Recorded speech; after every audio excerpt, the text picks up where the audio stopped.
Good afternoon, everyone. EagleX from ATX EagleX Gaming here today, and I have our market watch for September 9th. We've had a lot of movement in the market this week. A lot of things have been revealed in a new set that's kind of caused prices to move everywhere, and kind of bringing awareness of some things you guys want to invest in, perhaps. And we can see some sealed product is indicating where these hit cards are at the moment. So like Classic Collection, we saw it like $40 at one point. It's around $46. It's probably going to go up as you're guaranteed 6 Machine Dramons in a case, and that was one of the first big reveals we had, where we have a new Tamer that works with the deck along with a new Machine Dramon that on deletion lets you play a Machine Dramon by putting an Analog Man to the bottom of your deck. So if you guys haven't looked at Machine Dramons, it's not a bad time to scoop up your copies, as the regular secret is $20, give or take. And it's in pretty good supply at $30. But it definitely has some longevity, and as it's like got niche support every set. And perhaps you might want to look into some other Machine Dramons, but I don't think any of them are super noteworthy besides the one from Classic Collection. But going on a similar note for like sealed product and things that we do expect normally, is over time old sets do go up in price, so I'm kind of skipping here.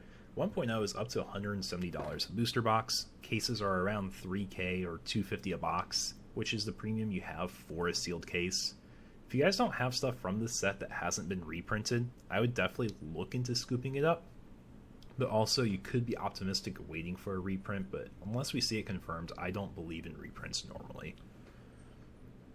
Anyways, so moving back along to like our reveals we've been getting for like BT11, we have like the Bergermon line here.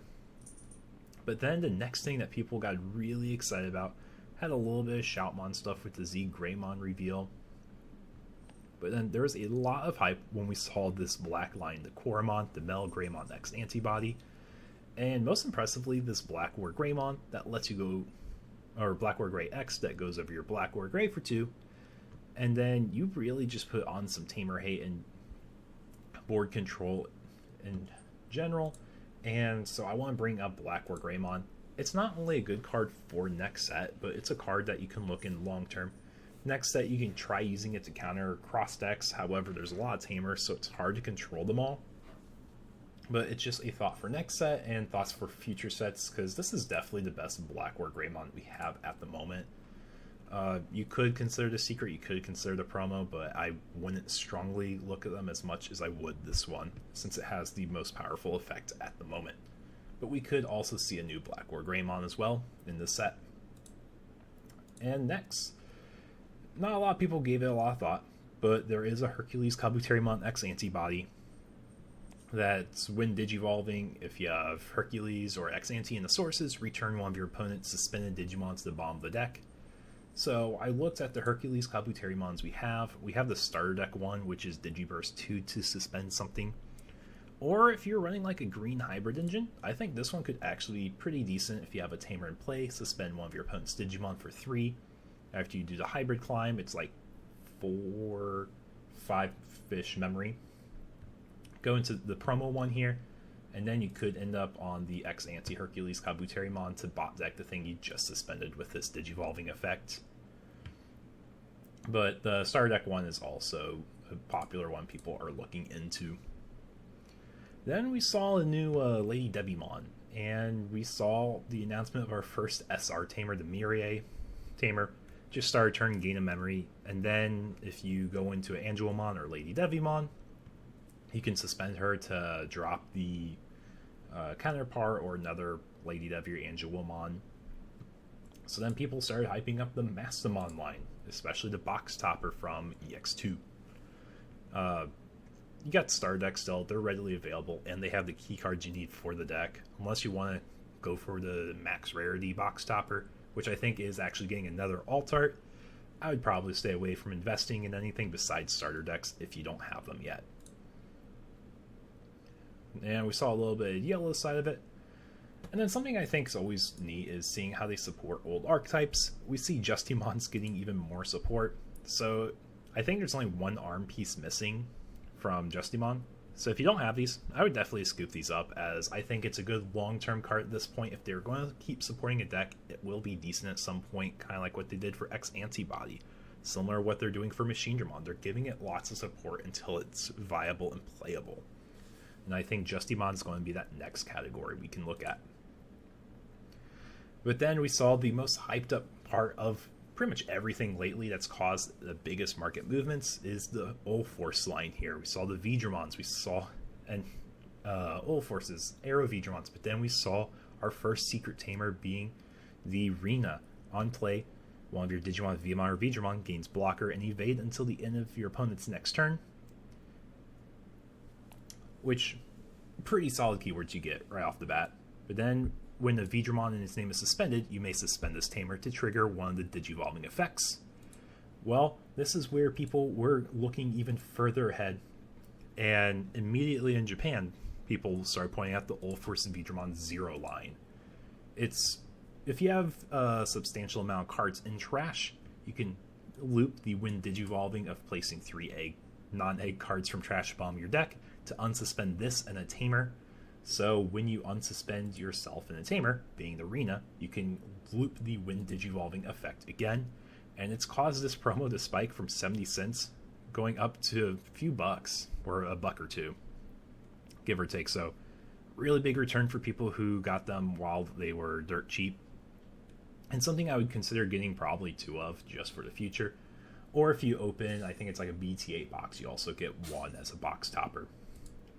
Then you could potentially see the old Ulforce played, but it doesn't have a when Digivolving effect, so it's not as likely to see play. But on a similar note, Vidramon Secrets spiked. This card previously had no real value, but now the Ulforce line's getting support. We're seeing other cards in the Ulforce line being bought up on a similar note, like the Vmon in particular. The finalist ones are around $80 right now. It's going to get corrected down in the long run, guys. So I would definitely wouldn't scoop up any, but I would definitely sell any extra ones you do have, as there's not a lot in the market, and that regional pack is done being printed at the moment too. We saw the old Arena spiking up, but we're already seeing it dip down pretty fast. It's just an old rare tamer that hasn't seen play. I never even used it when I built my old Ulforce deck. I don't see why I would run this one when we have a just objectively better one. So definitely a time to move these, as they're in the buyout status of people hyping up a deck and just any cards that are relevant to it. The Tai Kamiya V Tamer, though, is on another note. I think you could potentially see play with this one, as it's the cheaper tamer. It's a promo, it's harder to find, and they don't have any printings of it anymore. So I would definitely try scooping up a steal for this guy if you can find any in the near future. But that's it for leaks and reveals. You have the Edamon stuff, but that's more meme territory. And I kind of want to cover pre-release cards. It's been a moment since I talked about them. They typically come and go as their sets come on, because that's when the cards are most relevant. However, the ex-ante ones have really had longevity. But we see Calling for Darkness as a $60 stamp, guys. If you guys don't know, the regular Calling for Darkness is, I think, like $1 or $2 now. This card sees a lot of play in the future, and it's not going to be a bad card anytime soon either. It just gains so much value and goes into the generic game plan which Purple normally would play for. But I would point out Fly Bullet is something you will probably want to be dumping soon, as we know when we're getting the Fly Bullet alt arts, when we get our premium starter decks, you get 1 Jesmon, 1 Ragnalordmon one, and you get 2 of the alt art Fly Bullets. But other than that, I don't think there's anything super crazy in the pre-release market that I want to point out, besides just cards that are going to be a little more relevant. Like, you'll see a little bit more of the Jesmon stamps, you might see more Gurimon stamps, your Metal Gray stamps to get bought out because the ex-ante stuff. But I don't think it's anything insane or crazy for the near future. But I want to talk about some value you guys get from these boxes. People look at cheap boxes, and if they haven't opened them, they could consider buying them. And I would actually consider looking at Next Adventure New Awakening for a few reasons. So first, the secrets are relevant in Next Adventure still. Lucemon Chaos Mode still sees play. Susanomon sees a lot less play, but he is relevant enough where I think I would be happy if I pulled him. But we have lots of solid alts in this set too. You have the Lucemon, you have the Dorumon, you have the Dark Knight. Susano, which is the secret. Then you have your X-Ante and your red hybrid. And even Cherubi's not bad to pull. Like, $10 alts is not bad. And then, if you think about just the main set, well, don't forget, you get your box topper, which for the most part don't have a whole lot of value anymore in this set. But the one thing people forget about is they do get the 1-year memory boost anniversary packs, which can range anywhere from the $6 purple one to the almost $20 red memory boost. So you have a lot of guaranteed value from the box topper and the memory boost pack alone.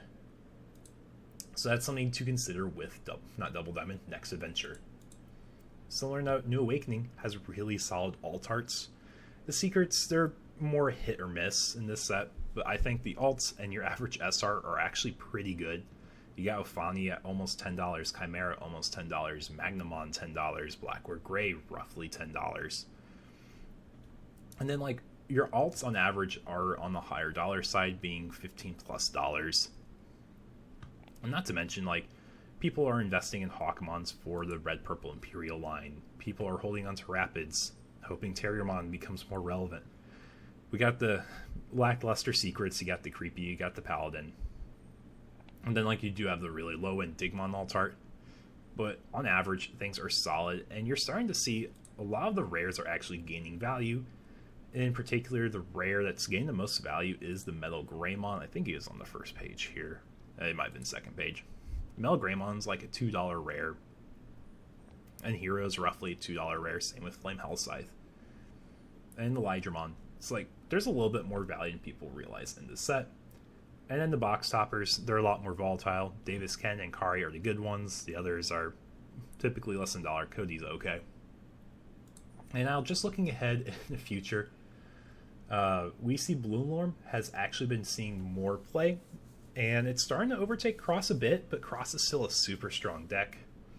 And if you guys took my advice and picked up your Argomon Event Pack 2s, you've been rewarded, as it's basically almost doubled, a little bit over doubled its value from last time being a $9 card to almost $20.